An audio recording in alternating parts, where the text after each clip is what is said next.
오늘 9월 마지막 주일 각 가정에서 영상으로 이 주일 예배에 참여하시는 우리 교우님들을 주님의 이름으로 환영합니다. 이번 한 주도 정말 복된 한 주, 성령님과 동행하시는 한 주 되심을, 주님은 총 풍성한 한 주 되심을 축원드립니다.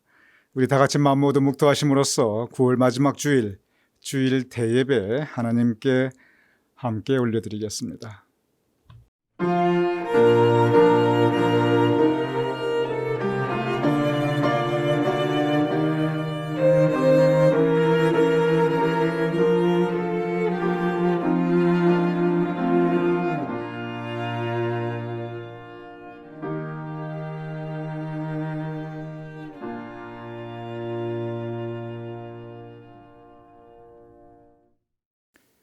의를 위하여 박해를 받는 자는 복이 있나니 천국이 그들의 것임이라.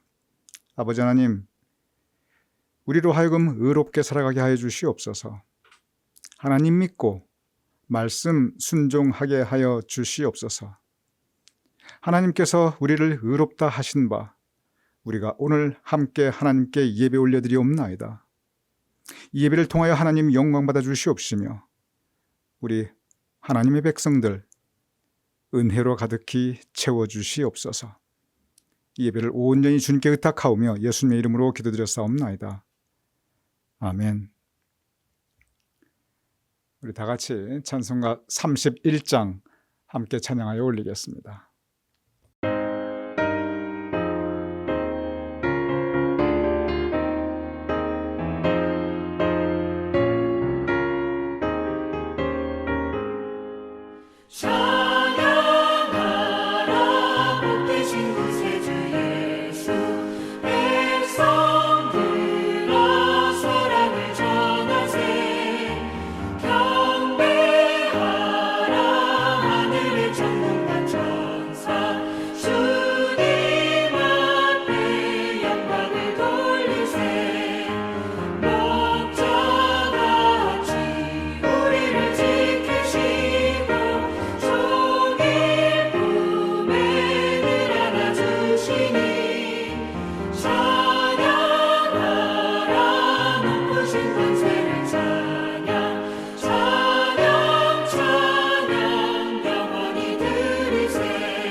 이제 우리 한음성으로 각 가정에 계시지만 소리를 내어서 우리 함께 사도신경으로 우리의 신앙을 하나님께 고백하여 올리겠습니다. 전능하사 천지를 만드신 하나님 아버지를 내가 믿사오며 그 외아들 우리 주 예수 그리스도를 믿사오니 이는 성령으로 잉태하사 동정녀 마리아에게 나시고 본디오 빌라도에게 고난을 받으사 십자가에 못 박혀 죽으시고 장사한 지 사흘 만에 죽은 자 가운데서 다시 살아나시며 하늘에 오르사 전능하신 하나님 우편에 앉아 계시다가 저리로서 산 자와 죽은 자를 심판하러 오시리라. 성령을 믿사오며 거룩한 공회와 성도가 서로 교통하는 것과 죄를 사하여 주시는 것과 몸이 다시 사는 것과 영원히 사는 것을 믿사옵나이다. 아멘.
우리 다 같이 기도드리겠습니다.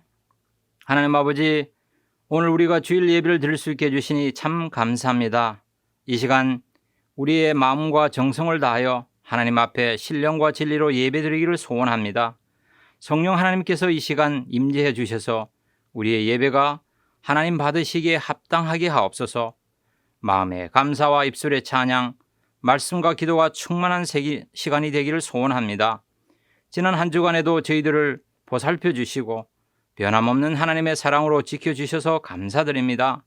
주님 안에서는 우리가 어디서 무엇을 하든지 우리 모두는 하나님의 관심과 사랑 안에 있음을 기억합니다. 생각해보면 하나님의 뜻 가운데서 우리를 주님의 보혈로 구속하여 주시고 하나님의 자녀로 삼아 주셨사오니 이 삶이 참으로 특권의 삶인 것을 고백합니다. 하오나 되돌아보면 온 마음과 정성을 다하여 하나님을 위해 살지 못했음을 고백합니다. 나약한 우리의 모습을 이 시간 회개하오니 주님 용서하여 주시옵소서. 주님 십자가 보혈로 용서하여 주시옵소서. 우리의 몸과 마음을 다시금 성결하고 정결케 하셔서 기도와 감사가 찬양과 말씀이 넘치는 삶을 살아가게 하옵소서. 하나님 아버지, 이 시간 우리 뉴저지 제1감리교회 공동체를 위하여 기도드립니다. 특별히 감사하옵는 것은 예배 처소를 저희들이 기도 가운데, 기대 가운데 허락해 주셔서 참 감사합니다. 멀지도 않은 티넥 장로교에서 우리의 믿음의 공동체가 함께 모여 드디어 예배드리고 함께 교제하게 됐음을 인하여 감사드립니다. 10월 3일 주일에 첫 대면 예배를 드리기 위해 저희들이 준비하고 있사오니 준비하는 저를 마음 가운데 성령께서 함께 하셔서 감사와 기쁨으로 섬김과 봉사로 준비하게 하옵시고 준비하는 일에 차질 없이 순조롭게 진행되게 하옵소서. 그날엔 우리가 얼굴과 얼굴을 마주하며 하나님 앞에 벅찬 예배를 드리고 서로 간에 알찬 말씀을 나누며 밖으로는 힘차게 전도와 선교에 힘쓰고 안으로는 활기찬 속회 활동에 열을 가하게 하옵소서. 특별히 마음은 소원이로되 육신의 아픔으로 인하여 예배를 드리지 못하고 거동이 불편한 병약한 지체들이 우리 가운데 있습니다. 주님 이들을 기억하여 주시고 그들과 함께하여 주옵소서. 병약하고 불편한 부분을 만져 회복하고 속히 강건케 하여 주옵소서. 특별히 최강희 장로님, 박수행 장로님, 추재욱 장로님, 서용숙 권사님 그리고 안영자 권사님을 주님의 손에 올려드립니다. 주님 권능의 손으로 이들을 붙잡아 주시고 안수하여 주셔서 치유하여 주시고 회복케 하여 주님 앞에 감사함으로 살게 하옵소서. 그 어떠한 병마보다도 강력한 주님 보혈의 손이 이들을 만져 굳세게 하시고 여호와파 치료의 하나님이 이 시간 이들의 환부를 만져주셔서 깨끗게 치유하여 회복케 하여 주옵소서. 그리하여 주님께 소망을 두루하는 이들이 수일 내에 조만간에 하나님께서 친히 함께 하셨다는 귀한 간증과 찬양이 우러나게 하옵소서. 이 시간도 세상의 소망이요 천국의 기쁨 되신 예수 그리스도를 온 세상 땅끝까지 증거하고 선교하시는 선교사를 위하여 기도드립니다. 이들과 이들의 가족을 보호하여 주시옵소서. 먼저 선교사님들을 악한 자의 손에서 보살펴 주시고 지켜주셔서 선교사님들이 생명의 씨앗을 뿌릴 때 담대함과 기쁨으로 감당하게 하옵소서.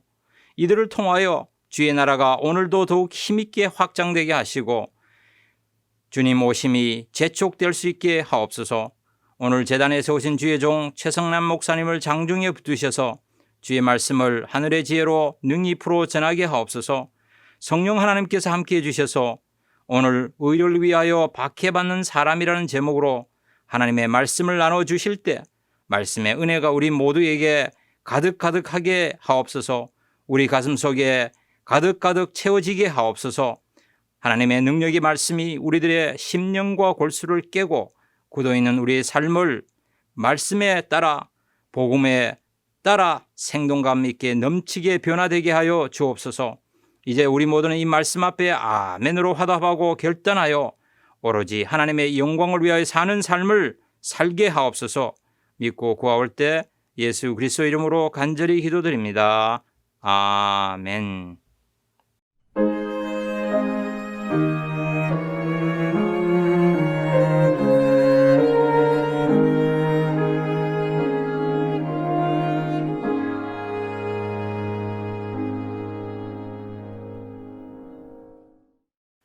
하나님의 말씀 마태복음 5장 10절에서 12절까지 말씀 제가 봉독하도록 하겠습니다.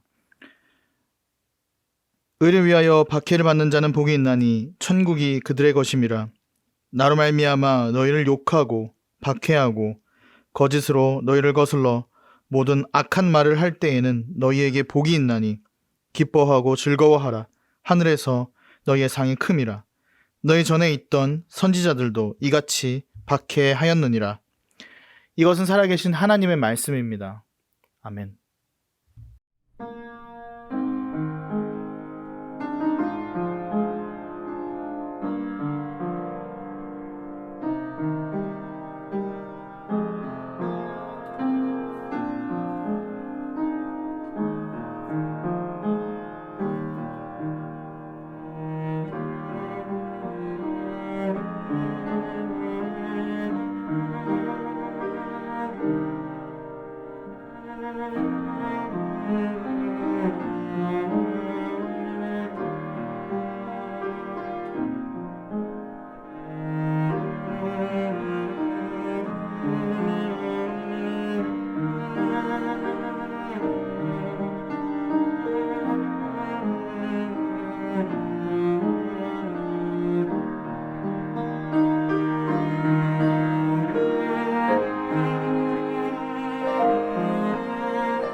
우리 함께 기도하겠습니다. 아버지 하나님, 이제 우리가 함께 말씀을 나누고자 하옵나이다. 주님의 음성을 듣게 하여 주시옵소서. 전하는 이의 사람의 모습은 감추어 주시고 온전히 성령님께서 감동 감아 역사하여 주시옵소서. 이 말씀의 시간을 주님께 의탁하오며 예수님의 이름으로 기도드렸사옵나이다. 아멘. 오늘 9월 마지막 주일, 뜻깊은 주일입니다. 왜냐하면 오늘 여러분과 함께 올려드리는 이 영상 주일 예배 마지막 시간이기 때문에 그렇습니다. 그리고 다음 주일 10월 3일은 우리가 그동안 기다렸던 팬데믹 이후의 첫 대면 예배, 우리 교님들이 함께 모여 그것도 새 예배 성전에서 새로운 이름으로 새로운 마음으로 함께 예배드리는 첫 시간이 되게 됩니다. 오늘 영상 주일 예배를 끝으로 이곳 이 임시재단은 이제 모두 그 막을 내리게 됩니다. 곧 여기에 있는 그 모든 재단을 우리가 잘 정리를 하고 그리고 모든 비품들을 새로운 예배 성전으로 이사하게 됩니다. 돌아보면 2020년 3월 22일부터 영상 주일 예배를 시작하였습니다. 그런데 오늘이 9월 마지막 주일이니 정확하게 1년 반이 되었습니다. 1년 반 결코 짧은 기간만은 아닙니다. 그리고 이렇게 성전, 하나님의 성전에서 드리는 예배가 중단된 것은, 그것도 전염병 때문에 중단된 것은 우리 기독교 역사에 일찍이 경험해 보지 못했던 일입니다. 그런데 이렇게 우리가 영상 예배를 통해서 우리가 함께 예배 올려드리고 성령님 가운데 우리가 각 가정에 흩어져 있지만 우리 마음이 하나 될 수 있었다는 것은, 우리가 여전히 예배 공동체로서 하나님께 예배 올려드릴 수 있다는 것은 참 감사한 일입니다. 이를 위하여 수고하신 우리 예배팀 한 분 한 분께 제가 치하와 감사의 말씀을 전하여 드립니다. 그리고 각 가정에서 이렇게 함께 영상 예배를 올려드리시는 우리 교우님들 또한 감사의 말씀을 전하여 드립니다. 물론 영상 예배가 완전히 끝난 것은 아닙니다. 10월 첫 주일부터 우리가 대면 예배를 시작해도 그래도 이런저런 이유로 우리 성전에 나오시지 못하는 분들이 계실 것입니다. 그러한 분들을 위해서는 이제 생방송, 실시간 영상이 송출될 것이고, 그리고 나중에라도 홈페이지라든지 또는 이제 이 전해드리는 그 영상 파일로 여러분께서 댁에서 나중에서라도 영상으로 예배드릴 수 있도록 교회가 그러한 부분들을 도와드릴 것입니다. 이제 이렇게 오늘이 이곳 임시재단에서의 영상 예배 마지막 날입니다. 그런데 또한 오늘은 지난 2달간 하였던 예수님의 산상수훈 설교, 예수님의 행복론, 예수님께서 첫 설교로 우리에게 그리고 모든 믿는 사람들에게 말씀하셨던 어떠한 사람이 행복한가, 우리가 행복을 추구하되 어떻게 살아가는 인생이 행복한 인생인가, 바로 이 예수님의 행복론에 대해서 함께 말씀을 나누는 마지막 주일입니다. 마태복음 5장 10절, 바로 행복론의 마지막 대목입니다. 이렇게 기록되어 있습니다. 의를 위하여 박해를 받는 자는 복이 있나니 천국이 그들의 것임이라. 의를 위하여 박해를 받는 사람, 여기에서의 의는 이미 우리가 함께 은혜 나눈 마태복음 5장 6절, 의에 줄이고 목마른 사람은 복이 있나니, 그때의 의와 동일한 의미입니다. 그러면은 마태복음 5장 6절, 오늘 보면 마태복음 5장 10절, 의라는 것이 나타나고 있는데, 그것도 2번이나 나타나고 있는데 똑같은 의미인데 잠깐 여러분의 기억을 환기시켜 드리겠습니다. 예수님의 행복론에서 이 의로운 사람이라 하면 어떠한 의미입니까? 그것은 사회의 정의, 그것을 의미하는 것은 아닙니다. 그것은 약자를 돌보고 불의를 참지 못하고 사회를 개혁하고 그러한 뜻의 정의로운 사람, 그 의미가 전혀 아닙니다. 여기서 이 의는 하나님을 믿고 그 말씀에 순종하는 사람을 가리켜 의로운 사람이라고 성경 말씀에서 아주 구체적으로 반복해서 말씀하고 있습니다. 성경 말씀에 의로운 사람으로 맨 처음 소개되는 성서인물은 노아입니다. 노아는 전혀 하늘이 화창한데 산 위에서 큰 배를 만들어라 라고 하나님께서 말씀하십니다. 노아가 그 하나님을 믿습니다. 그리고 그 하나님의 말씀에 순종합니다. 아니, 어디를 보아도 이것은 도대체 앞뒤가 안 맞는 하나님의 말씀인 것 같은데 그대로 순종합니다. 세상 사람들이 노아를 조롱합니다. 놀립니다. 그런데 노아는 개의치 않고 여전히 하나님을 믿고 그 말씀 그대로 순종합니다. 이것을 가리켜 의로 여기, 즉 그러한 모습이 바로 의로운 모습이라고 성경 말씀에서 말씀하고 있습니다. 그것이 바로 의로운 사람이 나타나는 그 의의 개념이 나타나는 성경의 맨 처음 기록입니다. 성경의 두 번째 의로운 사람으로 소개되고 있는 것은, 그리고 의라는 단어가 두 번째 나타나는 것은 아브라함입니다. 하나님께서 아브라함에게 말씀하십니다. 내 고향 아비집을 떠나 내가 가리키는 곳으로 가라. 지금까지 살아왔던 편안한 장소를 떠나라고 합니다. 갈 바를 알지 못하고 가라고 하나님께서 말씀하십니다.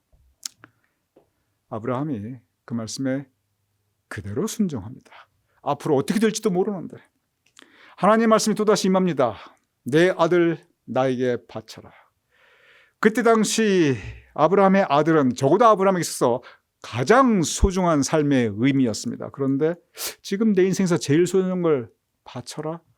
쉬운 일 아닙니다.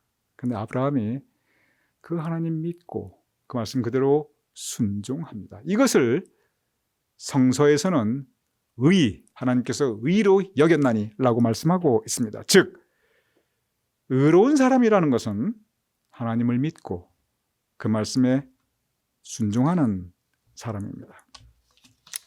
그런데 성경에서 이렇게 이 노아 그리고 아브라함 의로운 사람으로 하나님께 인정받는데 그들의 삶을 보면 그들이 의를 위하여 세상에 조롱을 받기는 합니다. 그리고 놀림을 받기도 해요. 그리고 의를 위하여 가졌던 소중한 것을 포기하기도 합니다. 의를 위하여 정말 편안한 내 인생 마다하고 고생길로 들어가기도 합니다. 그런데 적어도 노아나 아브라함이 의를 위하여 박해까지 받지는 않았어요. 그들의 목숨을 걸고 그런 일은 없었습니다. 그런데 예수님께서 오늘 본문에 뭐라고 말씀하시냐면 의를 위하여 박해를 받는 사람이 행복하다. 복이 있나니 그 의미는 행복하다 의미입니다. 그러니 행복하도다 의를 위하여, 즉 하나님을 믿고 그 말씀에 순종하기 위하여 박해를 받는 사람이 행복한 사람이다. 이것은 다른 차원입니다. 노아나 아브라함의 경우를 보면은 하나님 믿고 말씀 순종할 땐 놀림받고 조롱받고 편안한 거 떠나고 그리고 가진 거 포기하고 그 정도였는데, 그런데 예수님께서 말씀하신 이 박해라고 하는 이 수준은 내가 고통받는다는 것을 의미합니다. 내가 고난을 받는다는 것을 의미합니다. 심지어 내 목숨까지도 위험할 수 있다는 것이 바로 박해를 받는다는 것입니다. 즉, 이 말씀을 좀 풀어 설명하면 하나님을 믿고 그 말씀에 순종하기 위하여 고통받고 어려움 겪고 심지어 목숨까지 내걸 수 있는 사람은 행복한 사람이라니, 바로 이러한 뜻입니다. 이러한 믿음 지키고 산다는 것은 결코 쉬운 일은 아닙니다. 그리고 현실적으로 이러한 고통이나 어려움, 경제적인 어려움도 힘든 건데 게다가 목숨까지 내놓을 수 있는 그러한 그 위험, 이것은 참 어려운 일입니다. 그래서 오늘 본문 의를 위하여 박해를 받는 사람은 복이 있나니, 그리고 나서 무슨 말씀이 곧바로 5장 10절에 나타나면 5장 11절에 12절 이렇게 기록되어 있습니다. 의를 위하여 박해를 자는 복이 있나니, 그리고 곧바로 이어지는 말씀입니다. 이것이 같이 이어지는 말씀입니다. 나로 말미암아 너희를 욕하고 박해하고, 이거 뭐 조롱하고 놀리고 이런 차원이 아니에요. 욕하고 박해하고 거짓으로 너희를 거슬려 모든 악한 말을 할 때는 이것을 가리켜 거짓 참소라고 합니다. 이런 중상모략을 당하고 거짓 참소 당하는 거 절대 쉬운 거 아닙니다. 모욕당하고 그리고 그 결과로 어려움 당할 때, 그런데 너희에게 복이 있나니, 그런 사람들이 행복한 사람들이라는 거예요. 오히려 기뻐하고 즐거워하라. 하늘에서 너희의 상이 큽니다. 하나님께서 우리에게 하늘에서 주시는 상은 영생의 상급입니다. 천국 소망이 이루어지는 것입니다. 영생의 영광입니다. 너희 전에 있던 선지자들도 이같이 박해하였느니라. 즉 모든 신앙의 선배들, 믿는 사람들은 이같이 그 믿음을 지키고 살기 위해서 하나님 말씀에 순종하다 살다 보니까 이렇게 박해받았다. 예수님께서 우리에게 이렇게 말씀하고 계십니다. 오늘 예수님의 이 말씀은 예수님 당시의 그 상황을 우리가 돌아보면 사실은 쉽게 이해가 됩니다. 그 당시에 적어도 예수님 따르고 믿음 가지고 살아가려면 사람들이 욕하고 박해하고 악한 말을 실제로 하였습니다. 예수님도 욕먹었고 조롱당하였고 매맞으셨고 그리고 고문당하셨고 십자가에 달려 죽기까지 하셨습니다. 왜? 의를 위하여, 하나님 뜻에 순종하기 위하여. 예수님 당시에 믿음을 지킨다고 하는 것, 적어도 순수한 믿음을 지키고 하나님 믿고 그 말씀 따라 살겠다고 하는 것, 이것은 박해받을 각오를 해야만 하였던 것입니다. 그 당시의 사회가 그렇습니다. 로마 제국 치하가 그러하였습니다. 그렇기 때문에 예수님께서 바로 그 부분을 말씀하고 계십니다. 2000년 교회의 역사를 돌아보면 바로 이 박해와 더불어 교회가 시작하였습니다. 그래서 사도행전 이후에 그 모든 기록들을 보면 온통 박해에 대한 이야기로 가득 찹니다.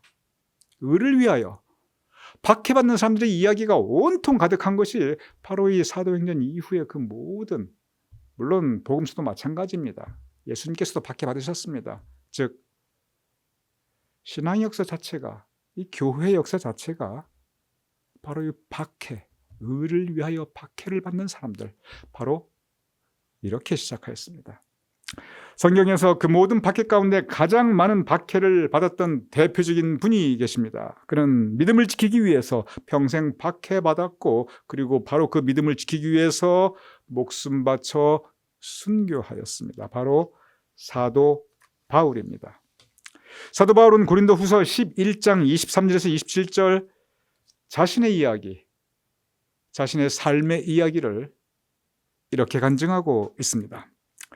내가 수고를 넘치도록 하고, 고생 많이 했다는 거예요. 고생이 할 수 있지요. 그런데 그 다음부터 나오는 말씀이 뭐냐면 옥에 갇히기도 더 많이 하고 감옥에 수없이 많이 갇혔다는 겁니다. 매도 수없이 맞고 여러 번 죽을 뻔하였으니. 옛날에는 로마 시대나 조선 시대나 죄인이 매 맞다가 죽은 경우는 아주 흔했습니다. 그냥 이 종아리 회초리로 때리는 그런 정도가 아니에요. 그러니 사도 바울 실제 매도 수없이 맞고 여러 번 죽을 뻔하였으니, 아주 구체적인 말씀도 하십니다. 40에서 하나 가만, 즉 39번이죠. 39번 곱하기를 5번을 해야 돼요. 그러니 40에서 하나 가만 매를 5번이나 따로 이렇게 39번 이 5번이나 맞았고, 그리고 3번은 태장으로 맞고, 1번은 돌로 맞고. 말이 돌로 맞지, 이거 돌로 맞으면 죽게 되지요. 살아있다는 게 신기한 일입니다. 그리고 동족의 위험과 유대인들로부터 그냥 목숨의 위협을 당하고, 이방인의 위험과 로마 제국으로부터 위험을 당하고, 거짓 형제 중에 위험을 당하고, 그냥 같이 일하던 동료가 배신하고, 그리고 앞에서 잘하는 척하다가 뒤에서 그냥 모함하고 거짓 형제 중에 위험을 당하고, 또 수고하여 굶주리고 목마르고 여러 번 굶어 죽을 뻔하고 추워 죽을 뻔했노라. 이것이 사도 바울이 말씀하시는 자신의 삶의 모습입니다. 한번 생각해 보시기 바랍니다. 왜 사도 바울 이렇게 고생하셨습니까? 그것은 믿음을 지키기 위하여, 하나님 믿고 그 말씀 순종하고 그리고 그 말씀 전하기 위하여, 즉 의를 위하여 이렇게 박해받은 것입니다. 의를 위하여 박해를 받은 사람, 이것이 바로 사도 바울의 모습이고, 이것이 바로 예수님의 모습이고, 이것이 바로 신약성경 전체의 모습입니다. 교회 역사 초기에 온통 이렇게 의를 위하여 핍박받은 사람의 역사이고, 바로 그 의를 위하여 박해를 받은 사람들이 있기에 오늘날 이렇게 여러분과 저가 하나님께 예배 올려드릴 수 있는 것입니다. 사도 바울이 복음을 전파하면서, 교회를 세우고 천국 복음을 전파하면서 그가 가졌던 딜레마가 하나 있습니다. 물론 하나만 있었던 거 아니에요. 여러 개 있었겠죠. 그런데 가장 큰 대표적인 딜레마 중에 하나가 뭐냐면, 예수님 믿어야 천국 가는데 예수님을 영접해야 천국 소망의 그 영생의 소망을 이룰 수 있는데, 그런데 막상 예수님을 믿으려니, 막상 예수님을 영접하여 주님의 제자로 살아가려니 곧바로 박해가 임합니다. 곧바로 고난이 임합니다. 곧바로 심지어 목숨까지 위태롭게 됩니다. 이것이 바로 그때 현실 상황이었어요. 훈련 상황이 아닙니다. 실제 상황이었습니다. 그러니 우리는 예수님 믿으면 우리 마음이 평안하고 우리가 은혜 받고 그런 복 받은 삶을 추구합니다. 예수님께서 우리에게 은총과 사랑 베풀어 주시고 우리를 지켜주시고 보호해 줄 것을 우리는 믿으며 그리고 구하며 우리는 그렇게 신앙생활을 합니다. 그런데 적어도 그때 당시 사도 바울께서 복음을 전파할 그때 당시는 예수님을 믿으면 은혜 받고 평화를 누리고 마음에 기쁜 게 아니었어요. 축복받고 편안한 게 아니었습니다. 예수님을 믿으면, 영접하면 곧바로 핍박, 박해, 고난, 어려움, 생명의 위협이 곧바로 다가왔습니다. 그러니 그러한 현실 상황에서 복음을 전파한다는 게 이게 딜레마예요.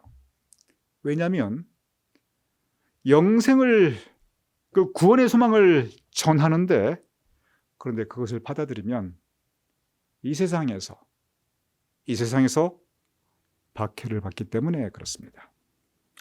사도행전 14장 22절 이렇게 기록되어 있습니다. 우리가 하나님의 나라에 들어가려면 많은 환난을 겪어야 할 것이라. 사도 바울이 바로 그래서 이 말씀을 한 겁니다. 우리가 하나님의 나라에 들어가려면 그냥 들어갈 수 있는 게 아니다.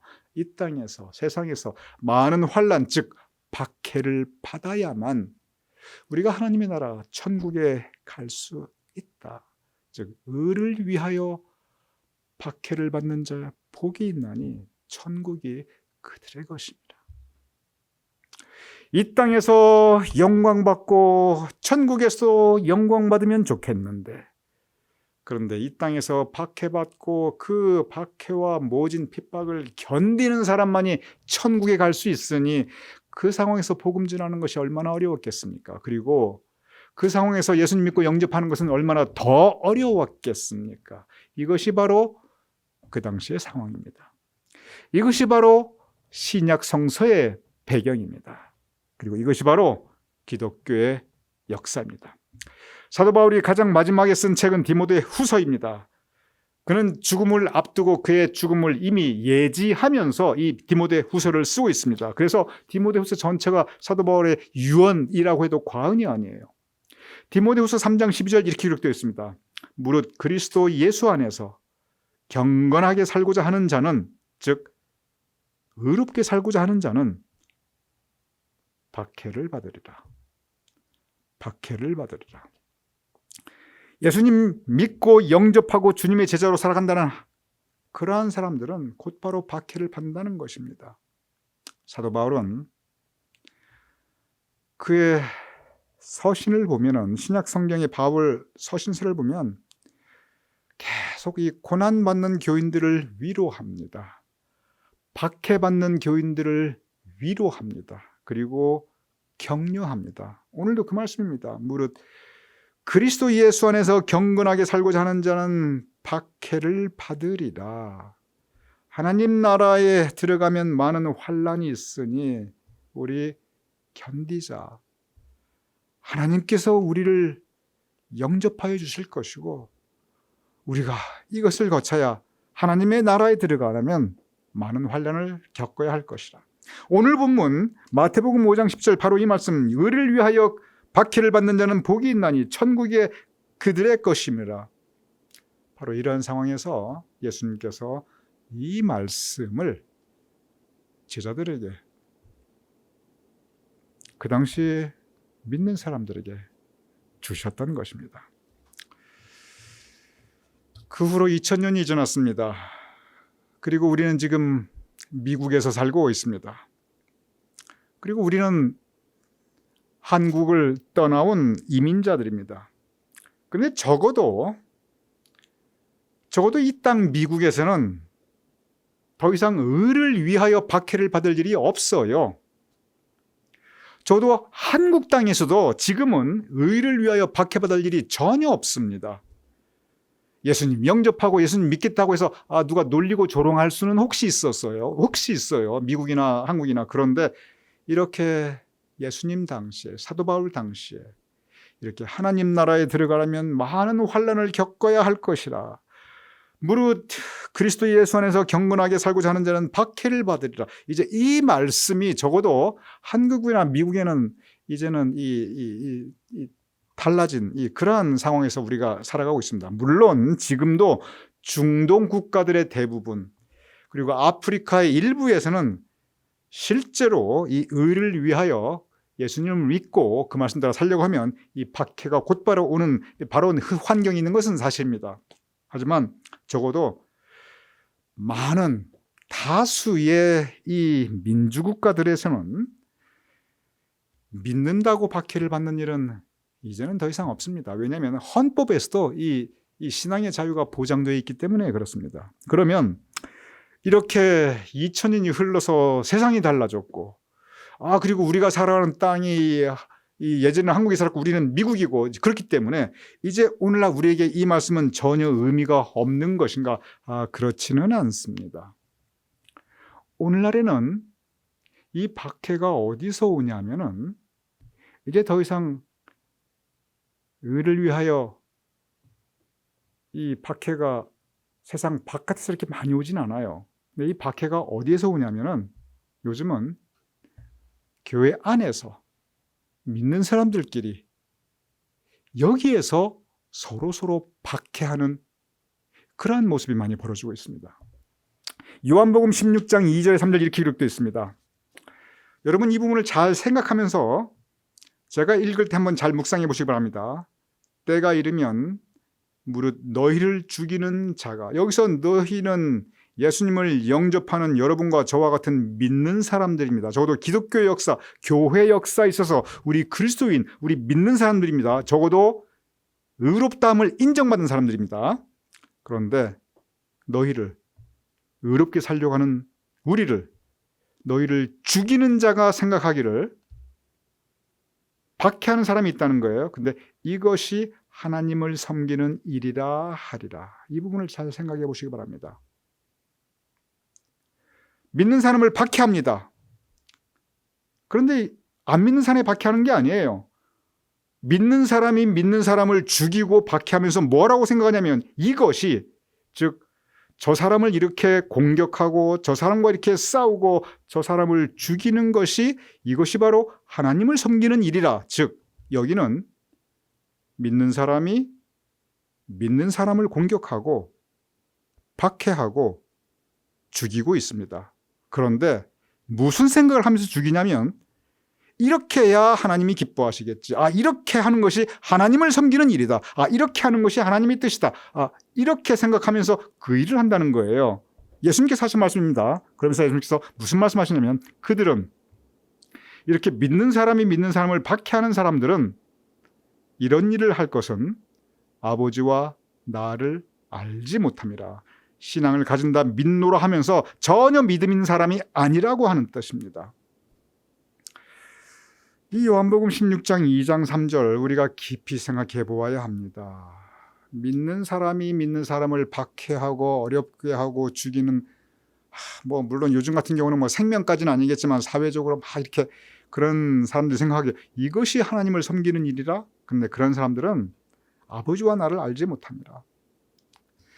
오늘날의 이 세상, 오늘날의 이 생은 의로운 사람들을 박해하는 그러한 시대는 끝났습니다. 그래서 좋은 세상이 올 줄 알았는데, 그래서 이제 믿는 사람끼리 서로 행복하게 살 줄 알았는데, 그런데 교회 역사를 보면 세상이 믿는 사람들을 박해하는 것이 끝나니까 곧바로 어떠한 시대가 오냐면, 그때는 믿는 사람이 믿는 사람들을 박해하는 시대가 곧바로 옵니다. 그러면서 믿는 사람이 믿는 사람을 박해하면서 이것이 하나님을 섬기는 일이다, 이러면서 박해를 해요. 예수님께서 이러한 일이 올 것을 미리 아셨는지 정말 아무리 이 말씀을 읽어봐도 정말 이 말씀은 정말 기독교 역사의 그 부분을 예수님께서 그대로 말씀하고 계시구나, 지금도 이러한 일이 많구나, 그러한 것을 우리 모두 공감하지 않을 수가 없습니다. 역사를 보시기 바랍니다. 제가 이미 여러 번 말씀드렸습니다. 이제 세상이 의로운 사람들을 박해하는 시대가 끝났는데 곧바로 온 시대는 믿는 사람들이 믿는 사람들을 박해하였는데, 유대인들이 예수님을 따르는 크리스찬들을 박해하였고, 천주교인들이 개신교인들을 박해하였고, 개신교인들이 천주교인들을 박해하였고, 장로교인들이 침례교인들을 박해하였고, 여러분, 침례교인들이요, 지금 미국에서 제1교단, 제일 큰 교단이 침례교인데, 어느 정도 크냐면요, 감리교, 장로교, 성교 다 합쳐도 침례교가 더 커요. 그렇게 침례교가 커요. 그런데 이 역사를 보면 장로교인들이 침례교인들을 엄청나게 죽였어요. 그리고 또 성공의 교인들이 우리 감리교들 박해하였죠. 장로교인들도 자기들끼리 서로 박해하였죠. 그러면서 한결같이 말했습니다. 이것이 하나님을 섬기는 일이라. 교회 역사 2000년 가운데 가장 어두운 역사가 바로 이 부분입니다. 세상으로부터 박해를 받고 안 믿는 사람부터 박해를 받았으면 그냥 그러려니 하겠는데, 이것이 하나님을 섬기는 일이라 그러면서 서로 싸우고 서로 박해하고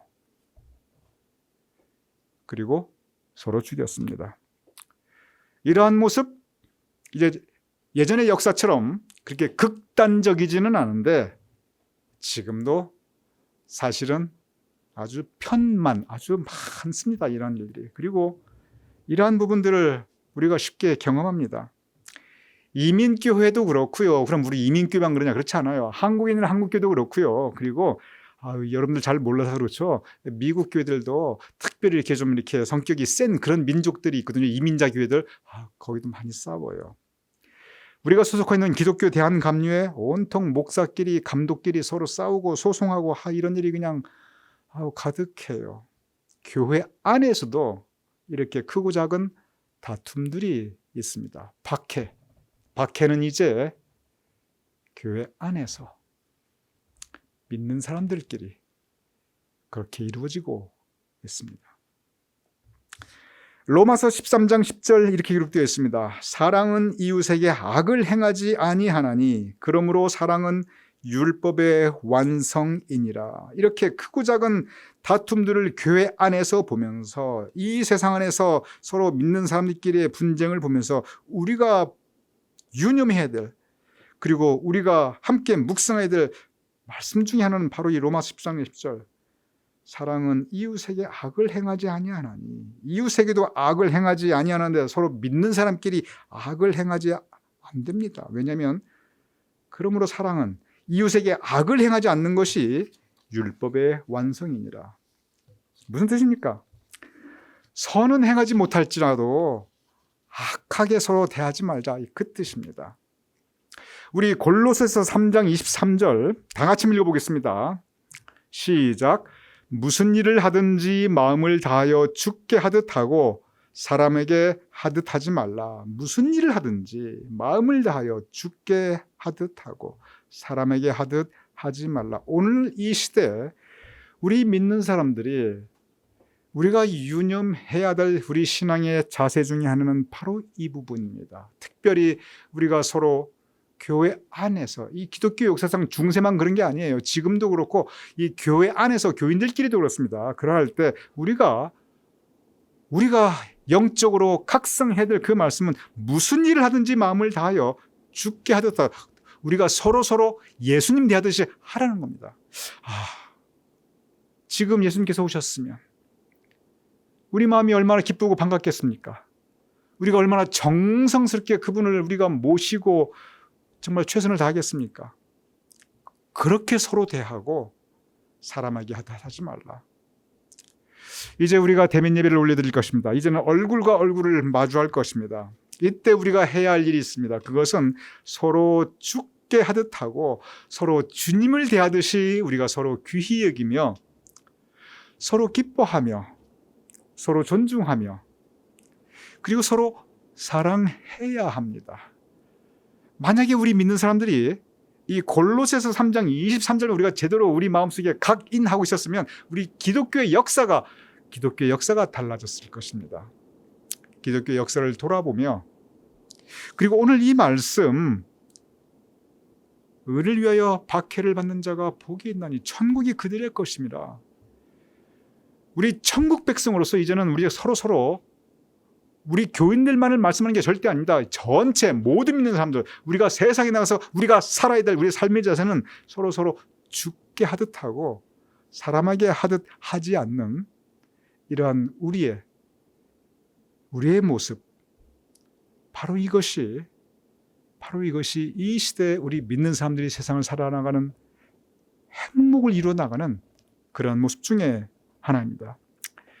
이제 1년 반 동안의 영상 예배를 끝나고 우리가 다음 주 10월 첫 주일 우리가 함께 예배드릴 터인데 이제 그동안 여러 가지 어려움이 있었습니다. 물론 이게 박해까지는 아니었습니다. 하지만 이런저런 어려움들이 있었는데 이제 우리가 서로 얼굴과 얼굴을 마주하여 마음을 다하여 죽게 하듯 하고 정말 우리가 함께 사랑의 공동체를 이루어나갈 수 있는 그리하여 의를 위하여 박해를 받는 그런 기독교 역사를 돌아보며 우리가 의를 위하여 서로 사랑하며 살아갈 수 있는 저와 여러분이 될 수 있기를 주님의 이름으로 축원드립니다. 우리 다 같이 기도하겠습니다. 아버지 하나님, 의를 위하여 박해를 받은 사람들이 있게 하셨음을 우리가 돌아보옵나이다. 그들의 헌신과 수고와 그리고 그들의 순교로 말미암아 믿음이 지켜졌고 교회가 세워졌고 그리고 오늘 우리가 이렇게 예배드릴 수 있사옵나이다. 그러하오니 아버지 하나님, 우리의 삶 가운데 어려움이 온다 할지라도 우리가 믿음 지키며 살아갈 수 있도록 도와주시옵소서. 또한 기독교 역사를 돌아보옵나이다. 믿는 사람끼리 서로 박해하였던 어두운 우리 교회의 역사를 돌아보옵나이다. 이제 우리가 예수 그리스도 안에서 한 형제 자매이니 서로 죽게 하듯하며 서로 귀히 여기며 서로 소중히 여기며 서로 사랑하며 살아갈 수 있도록 주님 도와주시옵소서. 예수님의 이름으로 기도드렸사옵나이다. 아멘.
나의 말엔 주가 주신 진리로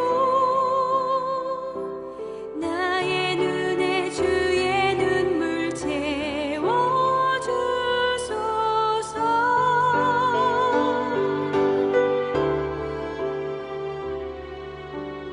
내 입술에 찬양의 향기가 두 손에는 주를 닮은 섬김이 나의 삶에 주의 흔적 남게 하소서.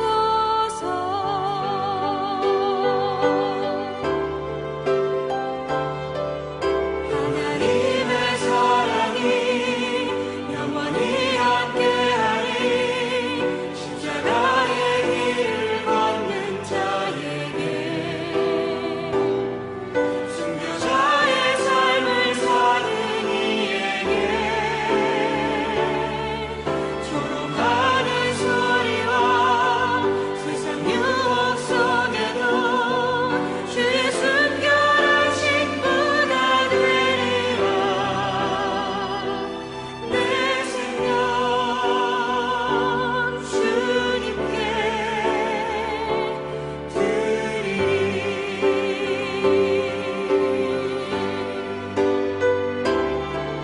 조롱하는 소리와 세상 유혹 속에도 주의 순결한 신부가 되리라. 내 생명 주님께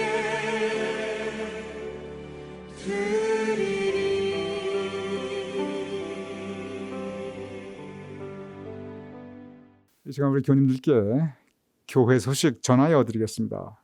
이제 다음 주일 10월 3일입니다. 우리가 1년 반 만에 이 팬데믹 기간이 완전히 끝나지는 않았지만 1년 반 만에 다시 우리가 모여서 예배드리는 시간입니다. 그래서 띄워주시기 바랍니다. 다음 주일은 우리가 새로운 이름으로 뉴저지 제일감리교회 새로운 이름으로 새로운 예배 성전에 들어갑니다. 그래서 입당입니다. 새로운 예배 성전에 들어가서 입당 감사하며 그리고 임직도 감사하는 그러한 특별한 예배를 다음 주일 2021년 10월 3일 9시가 아닙니다. 오후 5시. 우리가 항상 특별한 행사는 오후 5시에 드렸습니다.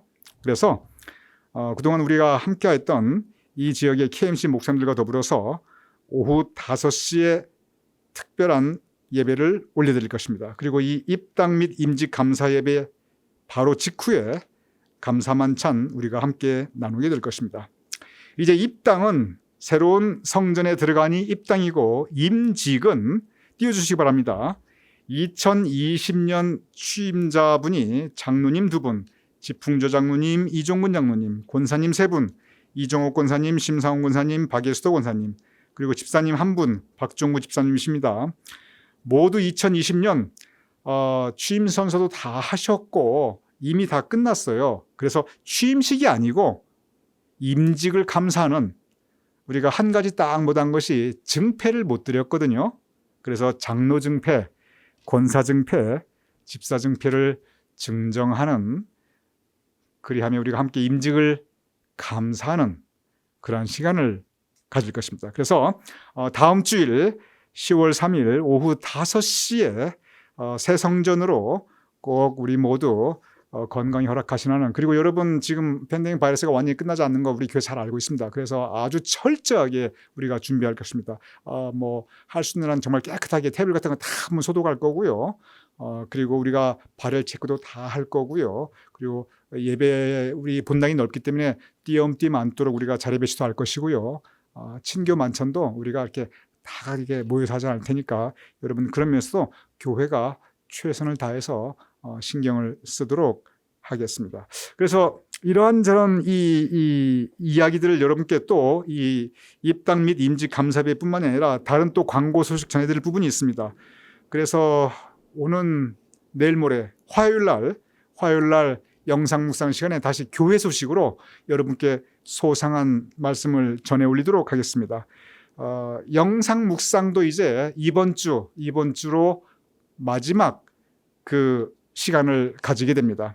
영상 주일 예배는 여러분께서 계속 보실 수 있을 거예요. 그런데 영상 묵상은 이제 정상적으로 교회가 목요 예배, 토 예배 진행되기 때문에 영상 묵상은 이번 주가 이제 마지막 주간입니다. 지난 1년만 동안 이 영상 묵상을 위해서 수고해 주신 우리 이장원 전도사님, 그리고 박에스더 반주자님, 또한 토요 묵상을 이어주신 우리 손복준 전도사님, 그리고 이장원 전도사님께 정말 감사드립니다. 그리고 이 영상 묵상에 참여하신 우리 교우님들, 영상 묵상으로 그날 하루를 시작하시며 계속 하나님과의 영적 교제의 끈을 붙잡고 가셨던 우리 교우님들 또한 감사 말씀 올려드립니다. 이제 다 같이 패회 찬송 351장 함께 찬양하겠습니다.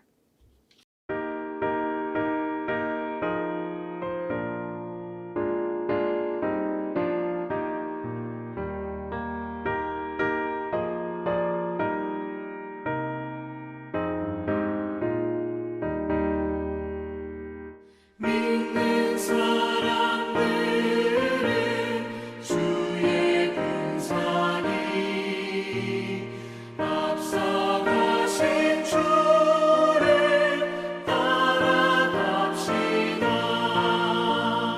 우리 대장 예수 길을 들고서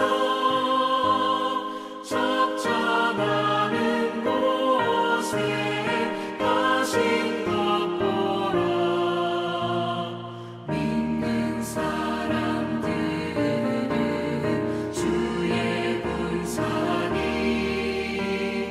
앞서가신 주를 따라갑시다. 원수 마귀 모두 쫓겨가기는 예수 이름 듣고 겁이 남이라. 우리 찬송 듣고 지옥 떨리니 형제들아 주를 찬송합시다. 믿는 사람들은 주의 군사니 앞서가신 주를 따라갑시다.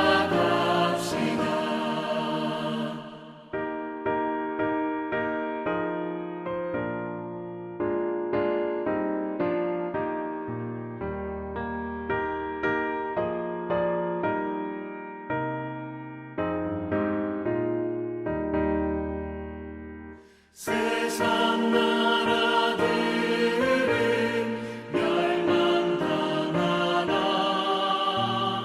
예수 교회 영영 왕성하리라. 마귀 권세 감히 해치 못함은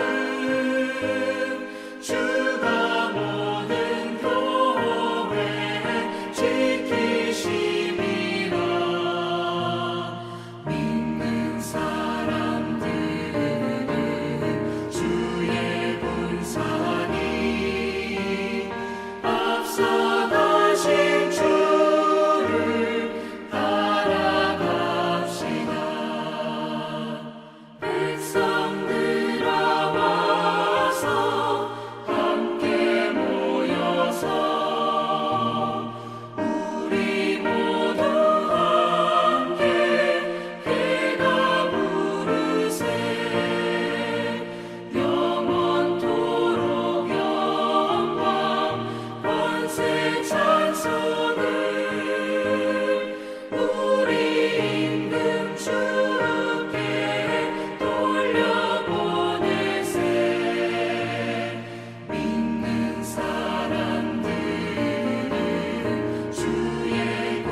이제 제가 봉헌기도를 올리고 축도로 오늘 9월 마지막 주일 예배 마치겠습니다. 아버지 하나님, 우리가 각 가정에서 예배 올려드리며 우리의 예물을 성별하여 봉헌하여 올려옵나이다. 각 가정에서 우리 교님들께서 하나님께 올려드리는 예물을 주님께서 기뻐 받아 주시옵소서. 우리 교님들의 손길을 기억하여 주시옵시며 그 가정과 온 가족과 자손과 후손들을 주님께서 복 내려 주시옵시며 우리 교님들께서 행하시는 모든 일들이 순조롭고 형통하게 하시며 우리 교님들의 가정 그 위에 주님의 은총과 사랑을 주여 더하여 주시옵소서. 하늘문을 여시어서 물질로 인하여 궁핍함이 없도록 주님께서 은총 내려 주시옵소서. 그래야 하늘의 신령한 은혜와 이 땅의 기름진 것으로 우리 교님들의 심령과 그 곡간이 풍성할 수 있도록 주여 은총 내려 주시옵소서. 이제는 우리 주 예수 그리스도의 크신 은혜와 아버지 하나님의 극진하신 사랑과 성령님의 감동감화 역사하심이 이 시간 함께 예배 올려드리는 우리 교우님들과 그 자손과 후손들의 머리 위에 이제 지난 1년 만에 임시재단에서의 영상 예배를 마치고 새로운 성전에서 대면 예배를 준비하며 시작하고 있는 우리 교회와 그 모든 사역들 위에 우리가 두고 온 모국 대한민국과 우리가 살아가는 이 땅 미국 위에 온 세상 하나님의 백성들 위에 지금부터 영원까지 함께 하실 것을 간절히 축원하옵나이다. 아멘.